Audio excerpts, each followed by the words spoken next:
আসসালামু আলাইকুম রহমতুল্লাহ। আসলে আমাদের বাংলাদেশে বর্তমান পুরুষ বিরিয়ানি বেদাত বেদাত বলা শুরু করে। বর্তমানে এটা আসলে ট্রেন্ডিং একটা পুরুষ বিরিয়ানি হয়ে গেছে। দেখ, সুন্নিদেরকে সিন্নিপুর বা যেটা জহুর বলে। দেখ, আজকাল আইলাতের সর্বত রসিলাই আমাদের সমাজে সিন্নি নেই, এটা ফিন্নি। আর আলহামদুলিল্লাহ আরো কিছু কাবারক দিয়েছে, জিরাফি আর বাকরখানি। যাক আলহামদুলিল্লাহ। তো সুন্নিদের আসলে আহলে সুন্নাত ওয়াল জামাতের মানুষদের জন্য কোনো কিছু ডায়াবেটিস নাই।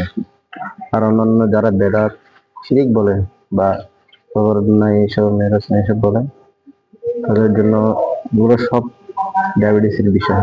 বুঝলেন, এটা ওদের ডায়াবেটিস হতে দিলে ওরা খেতে পারে না, যার কারণে বেদাত বলে।